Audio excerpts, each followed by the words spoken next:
In the quiet shadow of evening, when the sky was painted in soft shades of pink and purple, Lucy tiptoed through the woods, her small feet barely making a sound on the soft leaf-littered ground. Her heart pulsed with a mixture of curiosity and wonder, as if she carried a secret too marvelous for words. The trees around her whispered in the cool breeze, their branches swaying gently as if sharing in her secret excitement. As Lucy moved further into the woods, she paused and looked around, her eyes sparkling with innocence and adventure. She whispered softly, "Good evening," into the quiet air, her voice barely more than a breath. But the creature before her, a fawn, was busy with his parcels and packages, his arms full as he hurried along the woodland path. He was a strange and charming figure with the legs and horns of a goat, a face that shone with a kind, curious expression, and a small pair of curved horns that sprouted from his curly hair. His clothes were simple yet neat, a little red waistcoat, a gray scarf, and a satchel packed with mysterious parcels. He was so engrossed in his task that he didn't answer Lucy immediately. His eyes darted from parcel to parcel, and he moved with a kind of hurried grace, as if he was rushing to some urgent appointment. For a moment, he seemed to forget all about her. Then, as he finished arranging his parcels, he looked up and saw her. His eyes widened in surprise, and he gave a little bow, a gesture of politeness that seemed almost old-fashioned. "Good evening, he said, bowing again, a shy smile playing on his lips. His voice was soft but warm, like the rustling of leaves in the wind. Lucy hesitated, feeling a little shy herself. She looked at him, unsure of what to say. The fawn's eyes studied her carefully, as if trying to understand something about her. A daughter of Eve, he had called her. "Excuse me," he said after a moment. I don't mean to be inquisitive, but should I be right in thinking that you are a daughter of Eve?" Lucy blinked, uncertain. "My name's Lucy," she responded, not quite grasping the full meaning of his words. She thought he was asking about her name, not her lineage. But the fawn nodded, as if her answer was enough. "A daughter of Eve," he repeated softly, as if tasting the words. Then, with a slight smile, he added, "And forgive me, you are a girl, aren't you?" "Of course I am," Lucy said, feeling a little puzzled by his question. She looked at him carefully, wondering what he meant. Yes, he nodded, smiling more broadly now. "And you are, in fact, human?" "Yes," Lucy said, her voice a little hesitant. "I am human." To be sure," said the fawn, nodding vigorously. Then, with a gleam of delight in his eyes, he said, "How stupid of me. I've never seen a son of Adam or a daughter of Eve before. I am truly delighted." His face broke into a warm smile, and he paused as if he wanted to say more, but then hesitated, as if something had come to his mind, but he decided not to speak of it. "Allow me to introduce myself," he said, bowing again. "My name is Tumnus." Lucy, feeling pleased at the friendly gesture, responded, "Very pleased to meet you, Mr. Tumnus." The fawn's face lit with a gentle smile. "And may I ask dear Lucy, daughter of Eve, how you have come into Narnia." Lucy looked at him curiously. "Narnia?" she echoed. "What's that?" "This land," Tumnus explained, "where we now are, is called Narnia. It stretches between the lamppost here and the great castle of Cair Paravel, which rests on the eastern sea. All that lies between these points is Narnia, a land of magic, mystery, and many strange creatures. And you have come from the wild woods of the west, perhaps?" Lucy's face lit with a mixture of embarrassment and wonder. "I got in through the wardrobe in the spare room," she said softly, her cheeks flushing. The fawn looked thoughtful, his brow furrowing slightly. "Ah," he said quietly. "Through the wardrobe, you say? That's curious. I've heard of such things, of wardrobes that lead to other worlds, but I've never seen one myself." He sighed, a little wistfully. "If only I had studied geography better when I was a young fawn, I'd surely know all about these strange countries. But it's too late now," Lucy chuckled softly. "But they aren't countries at all," she said, trying to explain. "It's just a place, back there, beyond the wardrobe. I suppose it's summer there." Tumnus looked at her with a hint of longing. "Meanwhile," he said softly, "it is winter in Narnia, and has been for ages, I fear. The trees are bare, the snow is deep, and we shiver in the cold."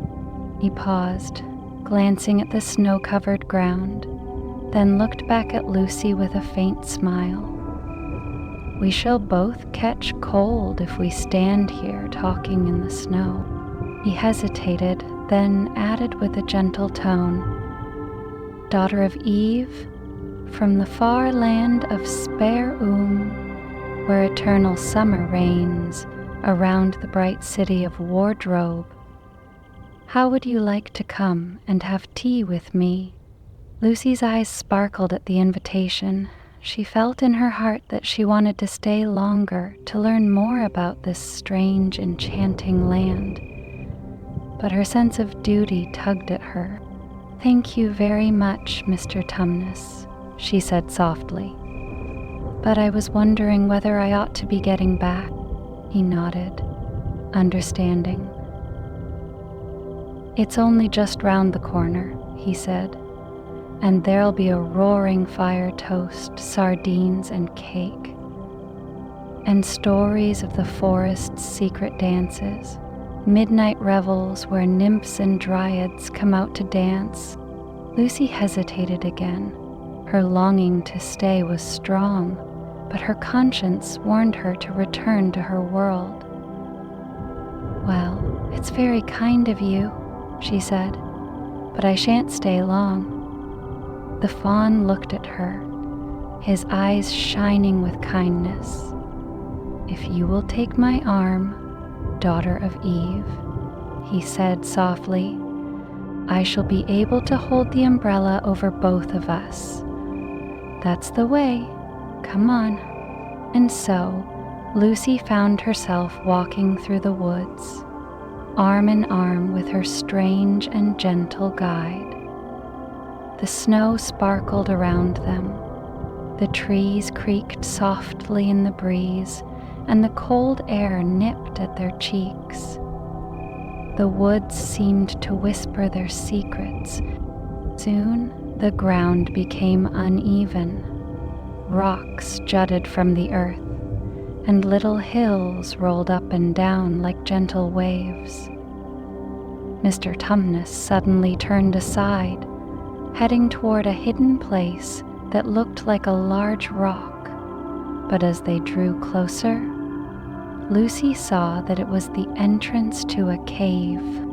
Inside, the faint glow of a fire flickered, casting warm, dancing shadows on the walls. The air was filled with the scent of burning wood and something sweet, perhaps the promise of tea or the memories of ancient forests. The fawn stooped and took a piece of flaming wood from the fire with a tiny pair of tongs, lighting a lamp that he carried in his hand.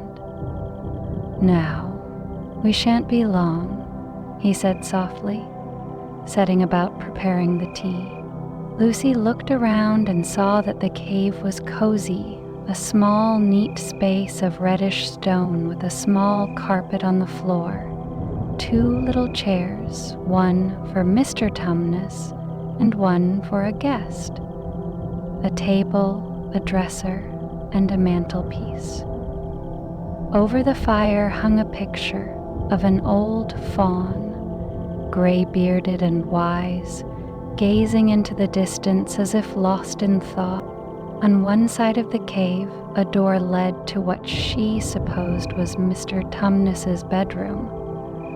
On the wall, a shelf was filled with books, titles like The Life and Letters of Silenus, Nymphs and Their Ways, and Men, Monks, and Gamekeepers, A Study in Popular Legend, and Is Man a Myth? Strange stories and legends that stirred her imagination. The fawn, now busy with the tea, said cheerfully, "Now, daughter of Eve," and soon the tray was set. The tea was steaming, and the smell of warm eggs, sardines, and honeyed toast filled the little cave. They ate and talked, and Tumnus stories poured out, tales of midnight dances where nymphs glided among the wells, dryads dancing in the trees, and the long hunts after the magical stag, a creature who could grant wishes if caught. He told of the treasure seekers, the red dwarfs deep beneath the forest, mining in caverns of darkness.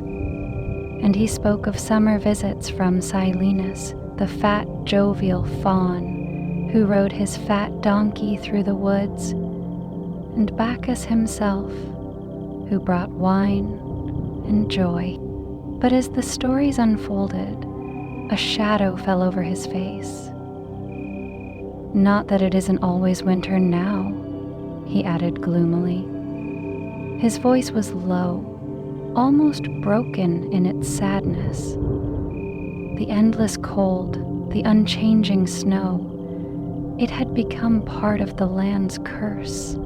To lift his spirits, Tumnus retrieved a strange little flute from his case, a reed perhaps, or straw, crafted into a simple musical instrument.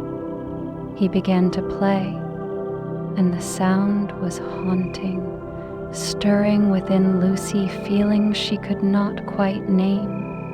Tears, laughter, dance, and sleep all at once. The melody seemed to reach into her very soul, echoing the longing for warmth and joy, for freedom from the endless winter. It drifted through the cave like a whisper of days gone by, of summers long lost. Hours passed unnoticed as they sat together, the fire crackling softly, the music fading into silent memories. Lucy's eyelids grew heavy, and she felt a strange, gentle sleepiness wash over her. She looked up at Mr. Tumnus and whispered, "Oh, Mr. Tumnus, I'm so sorry to stop you, and I do love that tune, but I really must go home now. The others will be wondering what has happened to me." The fawn's face fell, and his eyes filled with sorrow. "It's no good now," he said quietly. His voice trembled, and tears welled up again. He laid his head on his paws, sobbing softly. Lucy, alarmed, hurried to comfort him. She reached out and took his trembling hand. "Don't cry, Mr. Tumnus," she said softly. "You're not a bad fawn. You're kind and gentle, and I like you very much." But he shook his head, tears streaming down his face. "No, no," he whispered.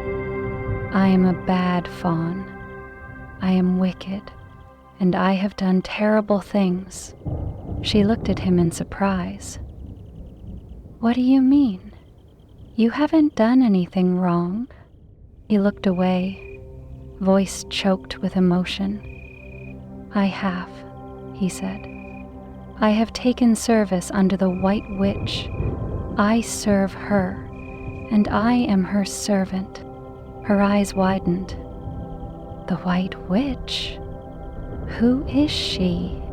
Tumnus's voice was heavy with regret.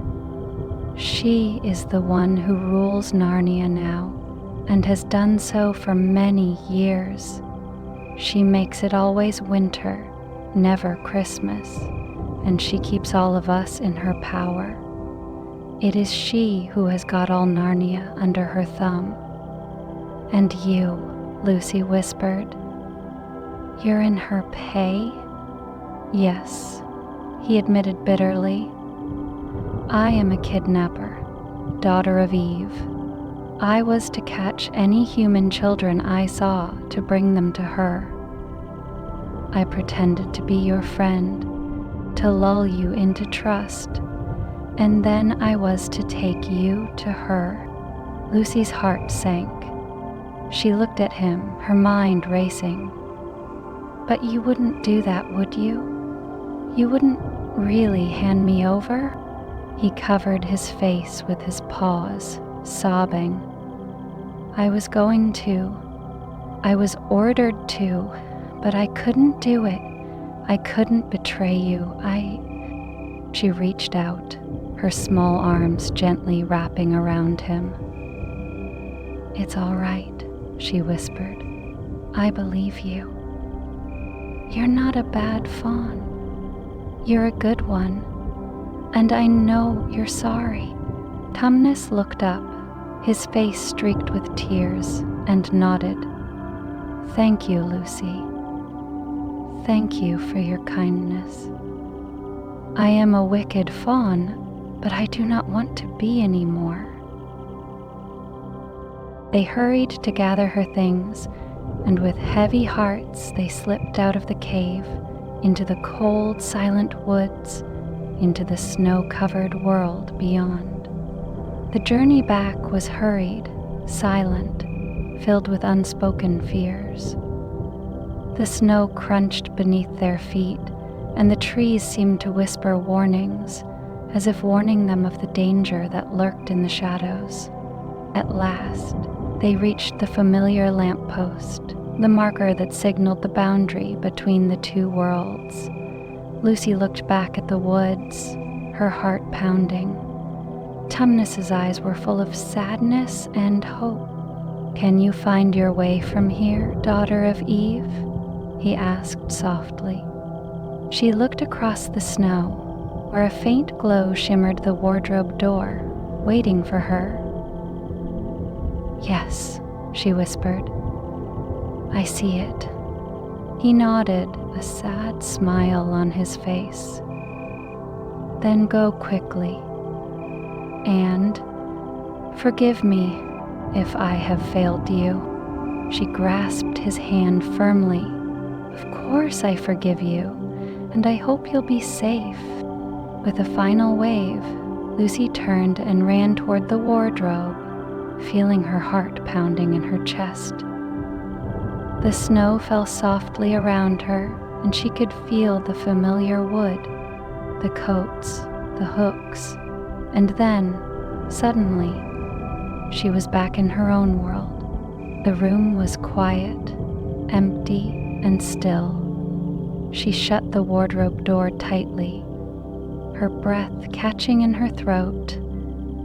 The adventure in Narnia, the magic, the friends, the danger, all felt more real than ever. And Lucy knew deep in her heart that her journey had only just begun. The days drifted by, cloaked in dull gray skies and persistent rain. The children's days were filled with games and outdoor adventures, swimming in the river, climbing trees, fishing and exploring the woods. But Lucy's mind was elsewhere. Her thoughts continually returned to the magical land she had glimpsed, the fawn she had met, and the mysterious, enchanted world called Narnia. She longed to see it again, to confirm that her adventure had been real, to find her friend Mr. Tumnus once more. The longing grew like a seed planted deep within her, sprouting in her dreams and waking thoughts. One particularly gloomy afternoon, with clouds heavy and the sky threatening to burst, Lucy found herself unable to resist her curiosity any longer. She crept quietly to the wardrobe in her room, her small hands trembling as she reached out to grasp the familiar knobs. Her heart pounded, her pulse quickened as she pushed open the doors, revealing the coats hanging in their usual disarray.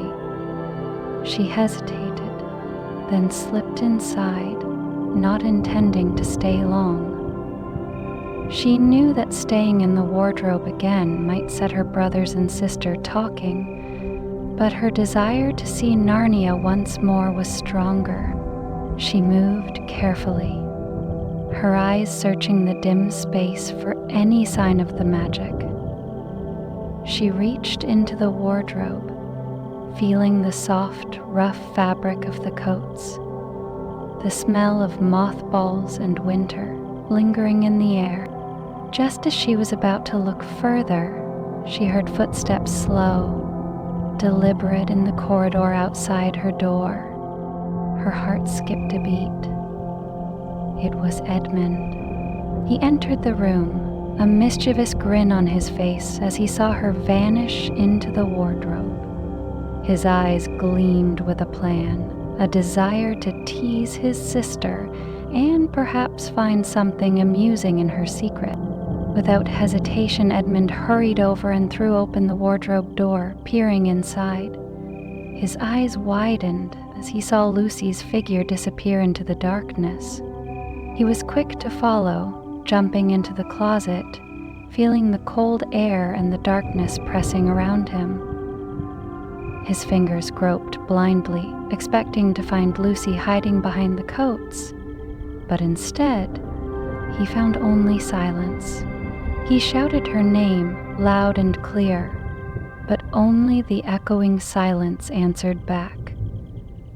His voice sounded strange, as if he were outside, in some open, vast space. A shiver ran down his spine as a strange, icy feeling crept through him. Suddenly, a faint glow appeared, not from the closet, but beyond it, as if he had stepped through a portal into another world. The cold grew sharper, the light brighter, and the air filled with a strange stillness. And then, in an instant, he was no longer in the familiar room, but standing in a place of snow and silence, a vast winter landscape stretching as far as the eye could see. The snow was crisp and dry beneath his feet, and the pale blue sky above was clear and bright. The sun was just rising, a glowing orb of red and gold, casting a warm yet cold light over the frozen world. He looked around, his breath forming white clouds, and realized with a start that he was in Narnia, the world Lucy had told him about, the world she claimed was real. His heart was pounding, part fear and part awe. He remembered her words, that Narnia was a land of endless winter, a land where magic held sway. He called out, "Lucy, Lucy!" "I'm here too, Edmund." But only the distant whisper of the wind and the faint jingle of bells answered him. Then a gleam caught his eye. A sledge drawn by two magnificent reindeer, their hair so white it looked like fresh snow, their gilded horns shining in the morning light. The reindeer's harnesses were scarlet, covered with jingling bells that filled the air with a musical chime. On the sledge sat a dwarf, small and stout, wrapped in thick fur and wearing a red hood with a long gold tassel. His beard was long and white, and he cracked his whip as the reindeer moved forward. Behind him, in a seat higher than the dwarf's, sat a woman, regal and tall, dressed in white fur, with a long golden wand in her hand and a crown of gold upon her head. Her face was pale, as if carved from snow or ice, smooth and cold, with striking red lips that seemed to glow against her white skin. She was beautiful, but her eyes were stern and commanding, reflecting a cold, unyielding spirit. The sledge moved swiftly through the snow, its bells ringing out clear and bright. The dwarf cracked his whip again, and the reindeer responded, their hooves leaving deep impressions on the white surface. The lady looked down at Edmund, her gaze piercing and unmerciful. "And what, pray, are you?" she asked, voice crisp as the winter air. Startled, Edmund hesitated, feeling small beneath her stern stare.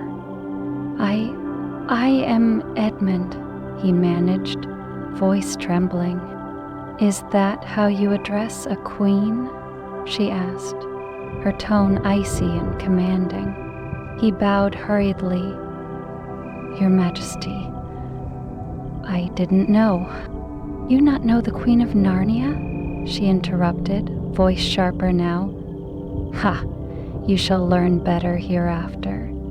But tell me, what are you?" Edmund's cheeks burned with embarrassment. I'm at school," he said quickly, trying to explain. "It's the holidays. I was just looking around." The Queen's eyes narrowed and her expression grew more stern. "At school? On holiday? Well, then perhaps you will serve us as a lesson in obedience." He bowed again, feeling overwhelmed.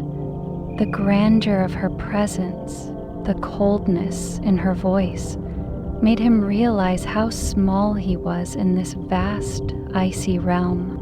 And so the adventure in Narnia was truly beginning, a land of wonder, danger, and ancient magic where kings and queens ruled and secrets waited to be uncovered. A cruel, unending winter stretched over Narnia like a shroud of white silence, a vast frozen world where the sun's warmth had long been banished. The trees, once proud and leafy, now stood bare and twisted, their skeletal branches reaching out like grasping claws against the pale sky.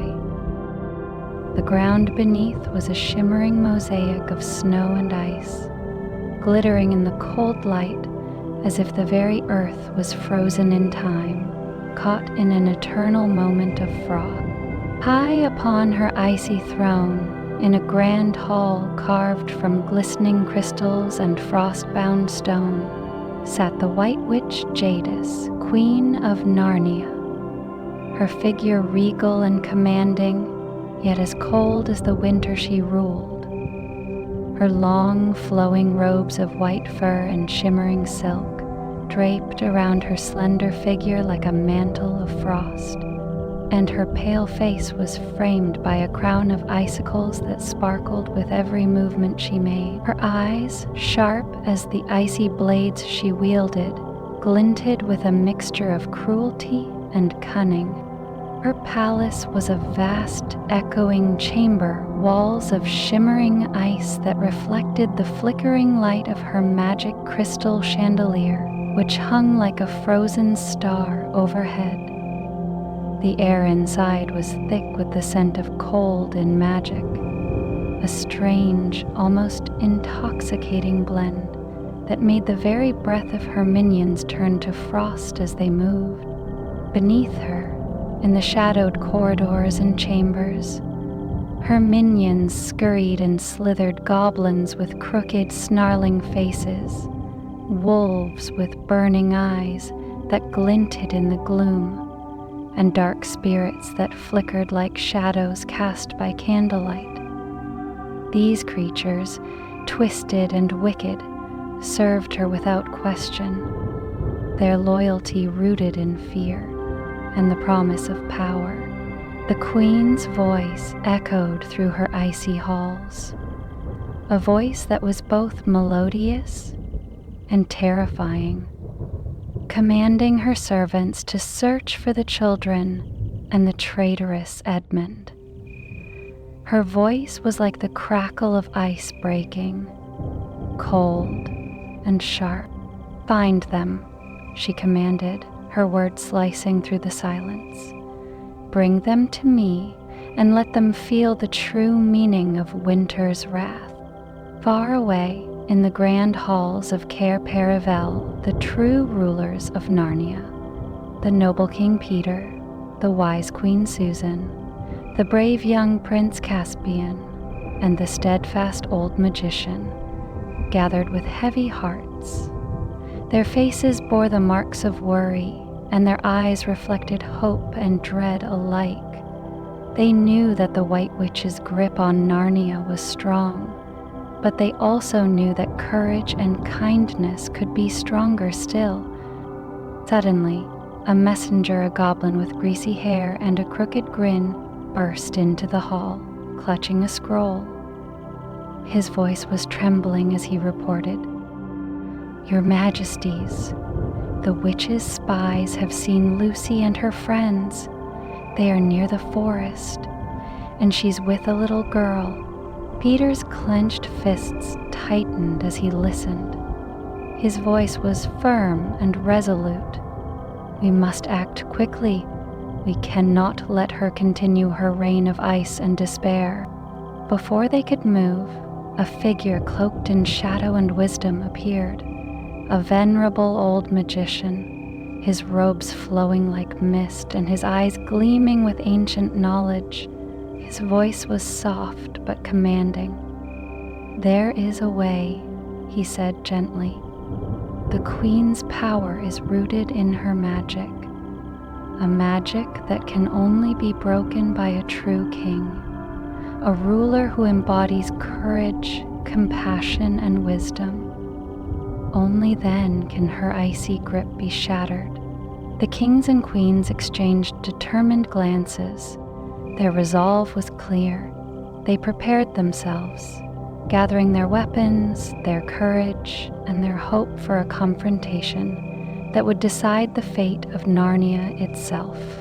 As night fell over the land, cloaking everything in darkness, the brave children and their allies set forth through snowdrifts and icy forests into the very heart of the Queen's domain, where her magic was strongest and her power most terrible.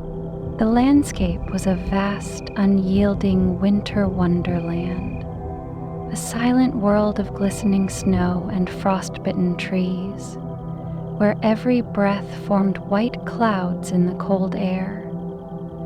The trees were like frozen sentinels, their branches heavy with ice, shimmering under the pale moonlight. The air was crisp and biting, each gust of wind whispering tales of old battles and ancient magic.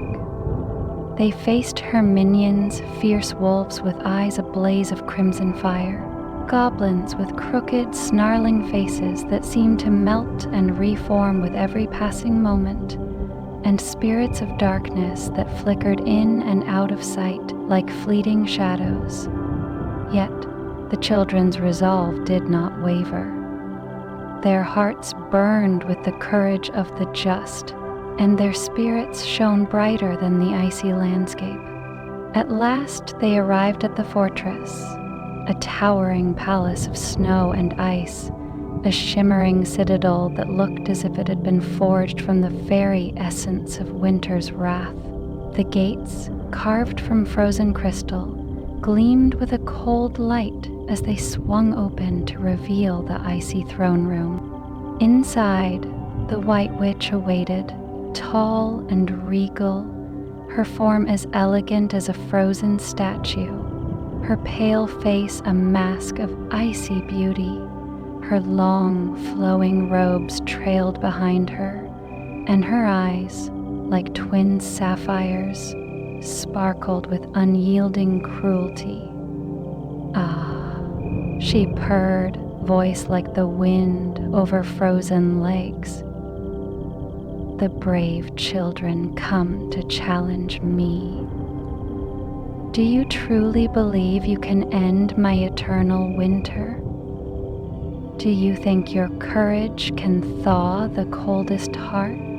Peter stepped forward, his sword drawn, a calm strength in his voice. We come to free Narnia from your grip, to bring warmth, joy, and Christmas back to this land.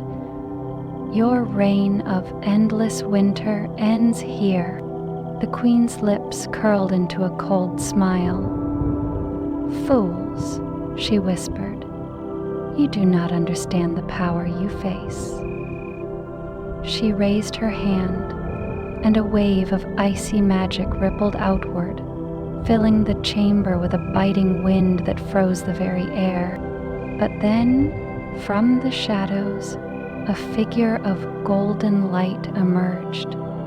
The mighty Aslan, the great lion, his mane blazing like the dawn. His presence was awe-inspiring, radiating warmth and strength.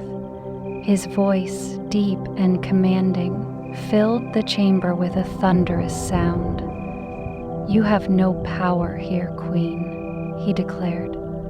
Your winter shall end, your evil shall be broken. The Queen's eyes flashed with fury. She lifted her wand, a star-shaped crystal that shimmered with icy power. You dare challenge me, she hissed.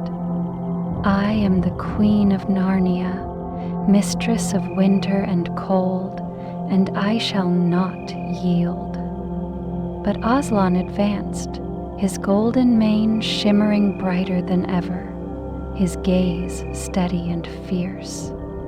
With a mighty roar, he leapt forward, claws gleaming like polished steel, teeth bared in a fierce snarl. The air crackled with the force of his strength.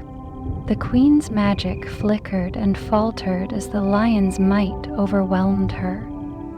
Her spell shattered like a fragile crystal, causing a cascade of ice and snow to melt and dissolve. The oppressive cold began to lift, the icy walls cracked and splintered, and the frozen landscape started to thaw. Aslan's roar echoed through the palace, a call that stirred the very soul of Narnia. The snow and ice receded, the skies brightened, and the first gentle snowmelt seeped into the ground, awakening the land from its long icy nightmare. The Queen's figure, once tall and commanding, shrank and wavered as her magic unraveled. Her icy robes dissolved, and she was left standing in her true form, a scrawny, trembling figure, her once glorious crown of ice now melting away into water. With a final, defiant glare, she vanished into the shadows, her voice a bitter whisper on the wind. This is not the end, she hissed. "I shall return, the winter shall come again." But the mighty Aslan's voice rang out, clear and resolute. "Not while I am here," he declared. "Narnia is free, the winter's curse is broken, the land will bloom again, and joy shall return." The skies brightened as the sun broke through the clouds, casting a warm golden glow over the land. The snow melted into streams and puddles, and the first signs of spring appeared. Buds on the trees, crocuses pushing through the soil, and the scent of fresh earth filling the air. The children, their hearts swelling with relief and hope, looked around at the thawing landscape. Narnia was saved not just by magic or strength, but by the enduring power of love, bravery, and kindness. And as the land awoke from its winter sleep, the promise of Christmas and renewal shone brighter than ever. The long, cold darkness had been defeated. The spring was at hand, and Narnia would forever remember the day when courage and goodness triumphed over ice and evil,